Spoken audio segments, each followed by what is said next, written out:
it was me, you know what I'd do. I mean, you wouldn't want me to give your girlfriend a mercy dumping, would you? You'd want me to pretend to be you to keep her happy, right? But that is interesting. Let's take me out of the equation. Would you want your twin brother to dump your girlfriend, break her heart, and hand her to some other person? Yes. What do you think I was going to say? I said he didn't miss a beat. What would you do if you had an identical twin? One who was rich and famous, with sponsorship deals, money, adoration from their thousands of fans, designer clothes in your size, a Maybach with heated seats, and an air fryer. What if that twin died tragically and you were the first one to find their body? You wouldn't, would you? You couldn't, could you? It's not like anybody would be able to tell the difference. She'd probably leave you all her stuff in a will anyway, right? What would you do? I know what I'd do. Pause this video right now. Go and read Jackie Chan is dead. Is it Julie? It's Jackie. Julie Chan is dead. By Liann Zhang. And when you've read it, you can join us for the discussion. Or you can join us anyway, because I'm going to tell you all about it. My name's Elijah. And I'm Joseph, and welcome to the iShow Library. You know what? I've written my That's notes. racist. You said Jackie Chan's dead. No, it's not. That's blasphemy as well. Don't say Jackie Chan's dead. Do you know what? I've written it down as Jackie Chan, but then I knew it was Julie Chan, but it's what it is. So what did you think of the book? It was very interesting. It was a very interesting read. I think this is a generic, spoiler-free opinion that I give for a lot of these books because they're all the same. Nice idea, execution, just weird. Weird book. It started in this, it started going like this, okay, all right, and then it just went left. It was like, what the hell is going on? So I don't know. I'd love to sit the author down to ask her what the hell was she thinking. So yeah, you got more points. So you get into it. All right. What did you hear? What did I hear of the book, you ask? Yeah, I butchered it, but... What did you think of the book? I did ask you what you thought of the book. No. I think that the reason why we get so many of these weird executions is because weird is how you get to the idea in the first place. That's where the idea comes from. It comes from weird. I don't think the idea is that weird, though. I think it's creative, and I think it's good. Yeah. But what is creative? Creative is weird but successful. Yeah, creepy is weird but unsuccessful. Do you know what I mean? And success is the line between. Fair enough. This feels like a breath of fresh air. What a story prompt, right? I'm actually locked in. I've missed this feeling. I actually have a good feeling about this author.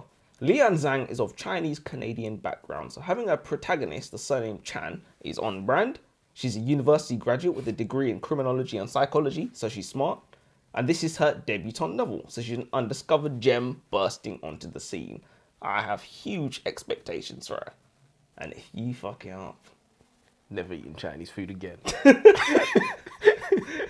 didn't think I was going to go that way? Yeah, no, 100%. You fully committed to the cause.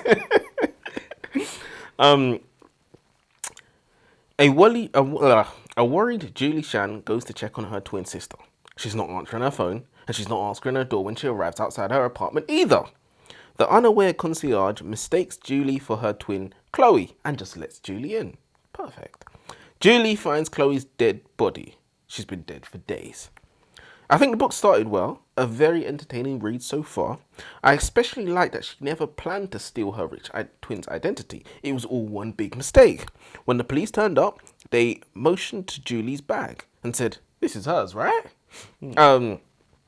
And they went through the bag and found Julie's ID. They were supposed to be looking for Chloe's ID. So it was just all a big mistake. She was just standing there, mouth open, watching the police officer go through her things, thinking it was Chloe's things. So Julie sat there in shock, looking around at this expensive apartment and riches, and thought to herself, I could pull off being Chloe. She doesn't need this stuff, does she? So I thought it was a creative idea, original even, and I want to commend the author for laying the groundwork for this intro. She could have been lazy and made one of Chloe's sponsors reach out to her and ask her to pretend to be Chloe to fulfill a contract or something, which obviously would have led her down the rabbit hole of unforeseen happenings. So someone who let's say she was sponsored by Nike or whatever, Nike, just like, you know, Paul Walker died and they called up his brother to go and fill it. So she could have gone down that route, which was the easy way, but she chose to go this way, which was much more creative, so I commend her for that. So the beginning, done. All you have to do is keep up the tempo. Write some interesting things into the story with a twist at the end, and boom, book done. How did the author fuck this one up? So I personally think she ruined this book. It started with a very good beginning, and then as we got through, we started doing weird things like going to islands and spending all our time on islands and stuff like that. I'm thinking, what's going on? We don't care about these people. Make us care.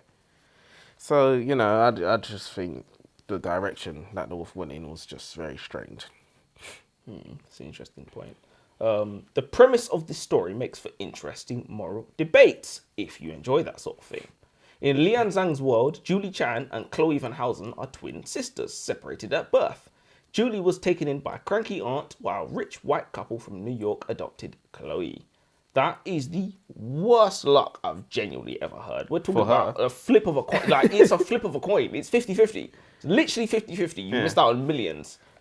Well, wouldn't you take those odds? 50-50? They're rich. You can't handle more than one financial burden. They couldn't take both of them.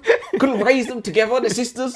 Twin sisters. Like that. Do you know what I mean? Identical twin sisters. They're Chinese twins. That's basically the same baby. Wait, what? Let's stay away from that. I don't know what you're saying. Let's stay away from that. Yeah, nah. I just don't feel like, no. They could have took both of them. They could have took both of them. They're rich. They definitely could have. I don't know why so what are you saying that the author has messed up the storyline I've seen she's manufactured a struggle. Yeah, it's too coincidental that they wouldn't take both. Yeah. I mean, who wouldn't? Even a poor person would either not take none of them. A poor person's more likely to take a person, exactly. Why would you separate identical twins at birth? Yeah, it's almost like even though they're just normal people, we assume that they have this connection because they look the same, even though it's not really true, is it? I mean, it is because they look the same. So are you saying that even siblings that look very similar have more of a connection than other siblings who don't look similar? Potentially. They have something that others don't. Yeah, Let's put it like but that doesn't mean that they are one person or have more of a connection than anybody else does. Okay, no one's saying it's not they are one person. Yeah. It's just saying there's levels to things and they have a leg up because they also look like each other. We say that. Yeah. They could have everything you have and also look like each other. Yeah, fair enough. Julie, who has stolen her rich and famous dead twin sister's life, yes, she's pretended to be Chloe Chan, a world famous influencer. How in the hell is the action starting to peter off? A premise like this should easily write itself. We want to see Julie doing the coolest, most interesting influencer shit. We don't want to see her going to some boring Met Gala. I mean, why did she even go in the first place? We want to see her blowing some of her sister's hard-earned money with extravagant purchases. We want to see her fighting off the crowds because of a monumental fame. Instead, Julie gets blackmailed by her auntie. Is this what we call entertainment? Julie's auntie said that she wants $1 million a year for her silence. And the auntie obviously knows her worth. $1 million! Yeah. I don't know who was more stupid, the auntie for demanding that amount of money or Julie for accepting those terms. If you are being extorted, make claims that you are already being extorted by somebody else. And all you can afford is X. Take it or leave it. The person that's extorting you, getting free money, they're not in a position to refuse. Yeah, no, 100%. But yeah, I could clearly see that the author's struggling for content. How hard is it to think of, let's say, Chloe having a boyfriend, for example, and Julie having to pretend to him, somebody who intimately knows her sister? Chloe not having a boyfriend was a missed opportunity. It could have been interesting to see how Julie would navigate that. Imagine stealing her sister's life and fucking her boyfriend. It would have been diabolical, but I would have been here for it. Yeah, for sure. Joseph, if it was me, you know what I'd do. I mean, you wouldn't want me to give your girlfriend a mercy dumping, would you? You'd want me to pretend to be you, to keep her happy, right? In this case, us not looking like each other goes in my favour. Wait, yeah, exactly. But that is interesting. Let's take me out of the equation. Would you want your twin brother to dump your abuse your girlfriend, break her heart, and hand her to some other person? Yes. What do you think I was gonna say? Man said he didn't miss a beat. Break that bitch's Easy heart one. is what you Yeah. said. Easy one. Easy one. Oh gosh, yeah. If you have a weak stomach, I'd probably skip chapter 50. During an initiation ritual with the Belladonnas, an influencer girl clique run by the story's main antagonist, Bella Marie, all the Belladonnas have to eat live mice. I consider myself to have a pretty strong stomach, let me just say. But even I had to squirm. She said, I lift it to my mouth, drop it on my tongue. It moves, tiny feet clambering to get out of my wet, sticky cage. I gag as I close its escape route. I feel its panic, the beat of its limbs on my tongue. I flinch and chomp hard, end its misery. Iron coating my tongue, soft skull in my molars. Yeah. Oh, that's just disgusting. That is disgusting. I don't know. Graphic. Yeah, I don't know how. I mean, we saw how she got herself into that situation, but you know, it was just so unnecessary. Yeah, it was so unnecessary. I mean, as I said, the author is struggling for content. It's So gratuitous. we've gone to this island, and then now we're fully invested in this cult, and she's got to like just make everything crazy to keep us interested. It was just weird. It was just weird. Of all the influencers in the world, and we see their job, and what everybody wants to be influencer. Yeah. She could have just painted that picture for us. Painted that picture. We don't have to go to some funny, weird cult that believes in bringing people back from the dead or whatever it was. It was just, why would you go that way? Why? Yeah, so it's random. weird. So random. A feeble attempt at a creative flashback. Julie finds Chloe's diary, which turns out to be a whole load of nothing.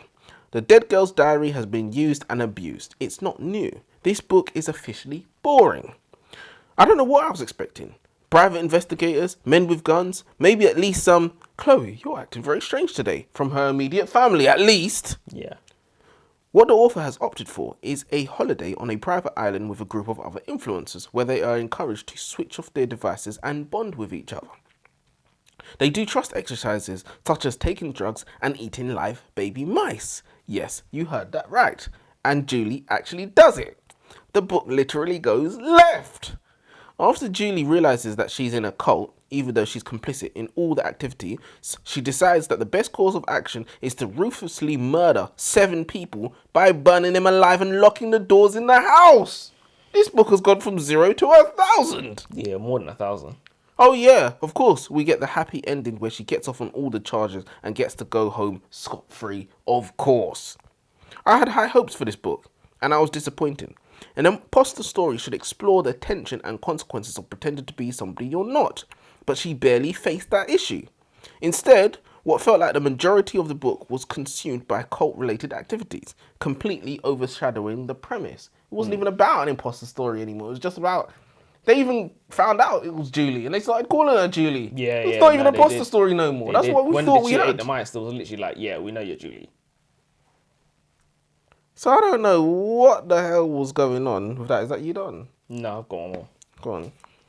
So close to a killer ending. Julie should have gone down for multiple counts of murder and seen. Instead, the author took the coward's way out and gave the character a happy ending. Boo. Yeah, I don't understand what...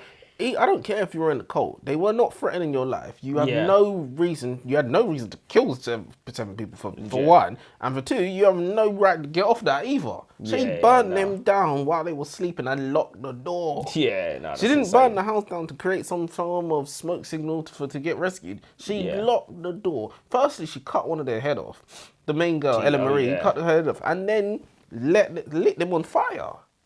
Yeah, nah, come on. Crazy. You gotta go down for that, man. Did we actually find out why Chloe died or whatever? Was it just a normal overdose or whatever? I think it was.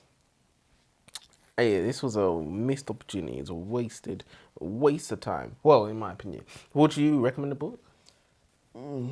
There was things I liked about it. Yeah, there was things I liked how unafraid it was to go there with the live mice thing. I like that the author has a inclination to be grotesque. I rate that. Yeah. Well, she had pretty much had no choice. Otherwise, it would have been a boring book. So it's Fair almost enough. like her hand was forced. What would you rate out of 10? 10. 5, sorry. 5. 5. Okay. You rate 5? No, no. I said, would you rate it out of 10? You said 10. Would you?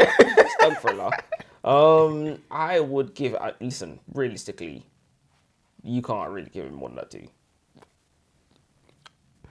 You can't. I want to say a 1. Yeah, I knew you was gonna say. I want to say a 1. But I can't I like say the I can't beginning. be. I can't be bigging it up and then say 1. Do you know what I mean? I liked the beginning. I thought the beginning was good. I thought the beginning was quite Yeah. good, in fact. But then it just went straight downhill. Yeah, so I'm too. trying to.